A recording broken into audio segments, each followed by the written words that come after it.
குகைக்குள்ள இருக்கிற சிவன் ஆலயங்கள் எப்பவுமே பவர்ஃபுல் தான். அந்த மாதிரி கோவில் எல்லாம் வட இந்தியாவில் மட்டும்தான் அதிகமாக இருக்குது.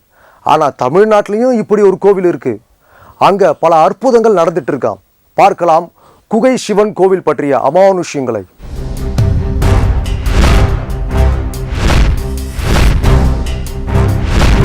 உயிர் காக்கும் யாகங்கள். பூலிங்கா குகை கோயிலில் நடந்தேறும் அதிசய நிகழ்வுகள்.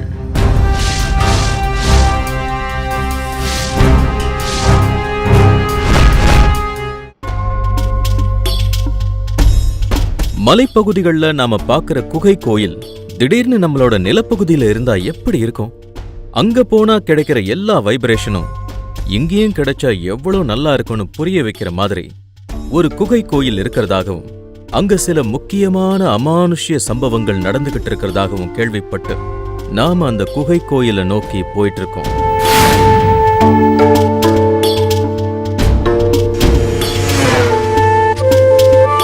தேனி மாவட்டத்துல இருக்கிற அரப்படி தேவன் பட்டிங்கிற ஊர்ல தான் அந்த குகை கோயில் இருக்கு.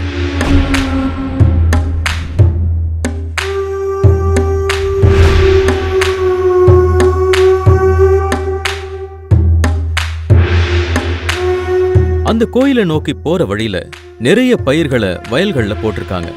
தூரத்துல இருந்தே எங்களோட பார்வைக்கு ஒரு பெரிய சிவன் சிலை தெரிஞ்சது.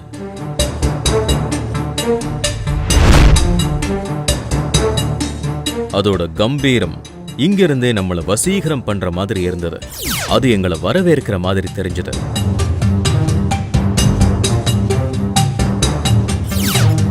இதுதான் சூரிய பகவான் ருத்ர பூலிங்கா குகை கோயில்.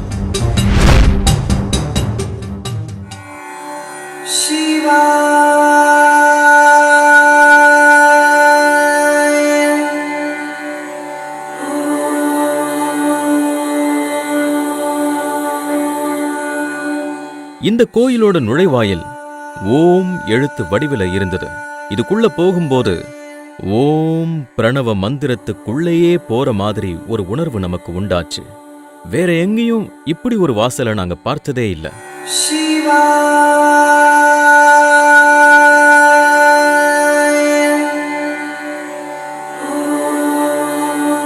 ஓம் வடிவ வாயிலுக்கு நடுவே இந்த சூலாயுதங்கள்லாம் நிற்கிறது ஏதோ பாதுகாப்புக்கு நிற்கிற படை வீரர்கள் மாதிரி இருந்தது.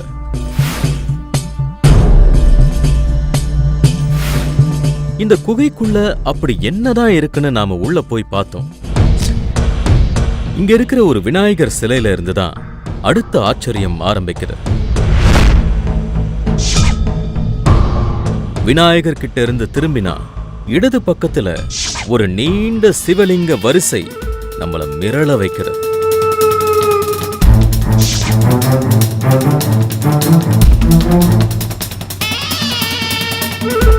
இன்னொரு பாதாள அறையில நந்தி ஒண்ணு அமைஞ்சிருக்க அதை சுற்றி லிங்க அடுக்குகளை கொண்ட சுவர்கள் இருந்தது. வித்தியாசமா இருந்தது.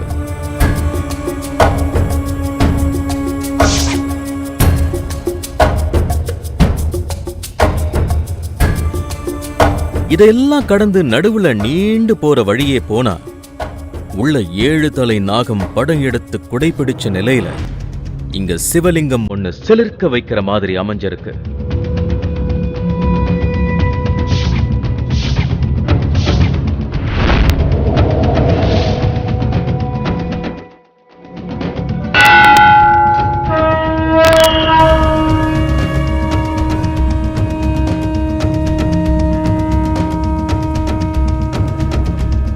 அங்க இருந்த சிவா சுவாமிகள் சிவலிங்கத்துக்கு தீபம் காட்டினார். கொஞ்ச நேரத்துல அவர்கிட்ட பேசினோம். அவர் அமர்நாத் குகை போலவே இருக்கிற ஒரு கோயிலை இங்க அமைக்க விரும்பி இப்படி கட்டியிருக்காராம். இந்த சமயத்துல தான் நாங்க வேற ஒரு இடத்துல இருக்கிற மாறுபட்ட யாக குழிய இங்க காண முடிஞ்சது. அதை சுத்திதான் பஞ்சலிங்கங்கள் வைக்கப்பட்டிருக்கு. யாக குழிக்கு மேல கூரை பகுதியில 3 கலசங்கள் வைக்கப்பட்டிருக்கு. கூரை கொட்டகையில இந்த யாகசாலை இருக்கு. அந்த யாகசாலைக்கு பின்னாடி ஒரு சிவன் உருவம் இருந்தது. உடல்நிலை சரியில்லாத ஒருத்தருக்காக இப்போ சிவா சுவாமிகள் ஒரு யாகத்தை இங்க செய்ய போறதா சொன்னாரு.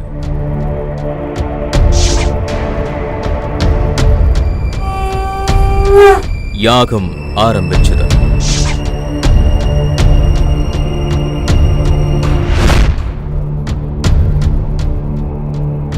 விறகு கட்டைகள் மலமலன்னு தீப்பிடிச்சு எரிய துவங்கியது.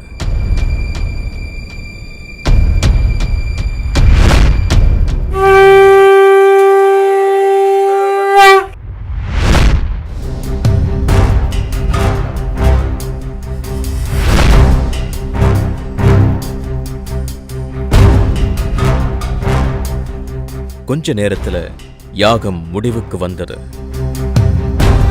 இப்போ அந்த நெருப்பு எழுப்பின புகை ஏதோ கடல் நீரை மேகங்கள் மேலே இழுக்கிற மாதிரி ஒரு கட்டுப்பட்ட வடிவத்துல மேல போக ஆரம்பிச்சத ஆச்சரியமா பார்த்தோம். இதுதான் சிக்னல்னு சொன்னாங்க. இந்த யாகம் தன்னோட வேலையை செய்ய துவங்கிட்டதாகவும் இந்த பூஜையோட பலனை சம்பந்தப்பட்ட நபர் நாளை முதல் தெரிஞ்சுப்பார்னு சிவாசாமிகள் சொன்னார். இவங்க பொன்னழகி. 15 நாளைக்கு முன்னாடி இவங்க தன்னோட தம்பிக்கு ஏதோ பிரச்சனைன்னு இங்க வந்ததா சொல்றாங்க. ஜாதக கோளாறு இருந்த அவருக்கு உடம்பே மாறி போய் இருந்ததா. வித்தியாசமா இருந்தவர் இங்க வந்து யாகம் செய்த பிறகு இப்ப நார்மலா இருக்கிறதா சொன்னாங்க. எங்க தம்பியோட ஒரு பிரச்சனை, அவருக்கு வந்து சில ஜாதக கோளாறு இருக்குது, காத்து கருப்பு கோளாறு அப்படின்னு சொல்லி அந்த பையனை நாங்கள் இங்கே கூப்பிட்டு வந்திருந்தோம். ரொம்ப வித்தியாசமாக இருந்தார். அதாவது என் தம்பியோட முகமே இல்லை, அது எங்களுக்கே அது தெரிஞ்ச மாதிரி இருந்துச்சு. நாங்கள் அப்போ இந்த மாதிரி கோயில் கேள்விப்பட்டு இங்கே வந்தோம். வந்து சாமி ஒரு வாரம் இருக்க சொன்னார். நைட்டு யாகம் வளர்த்தாரு, சில பூஜைகள் நடத்தி இப்போ அந்த எங்கள் தம்பி நான் முழுசாக குணமடைஞ்சிட்டாருன்னு நாங்களே நம்புகிற அளவுக்கு அவர் எங்களுக்கு நம்பிக்கை கொடுத்தாரு.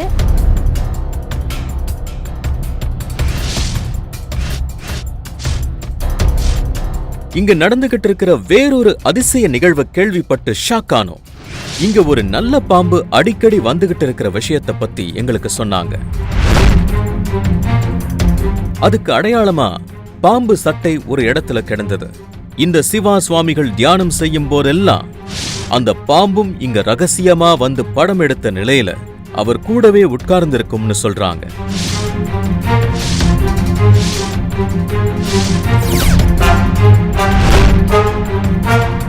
கேட்கவே அதிர்ச்சியான இந்த செய்தி நம்மள மிரள வச்சது. ஒரு ஷாக்கிங் செய்தியோட இந்த பூலிங்கா குகை கோயில தரிசனம் செஞ்ச திருப்தி நமக்கு கிடைச்சது. அமர்நாத் போக முடியாதவங்க இங்க வந்து தரிசனம் செய்யலாம். அதே மாதிரி இங்க கிடைக்கிற யாக தீயில தங்களோட பிரச்சனைகளுக்கு தீர்வையும் கண்டுபிடிக்கலாம். பக்தர்கள் நம்புற ஒரு அமானுஷ்ய விஷயத்தை பதிவு செஞ்ச நிறைவோட நாங்களும் இங்கிருந்து புறப்பட்டோம்.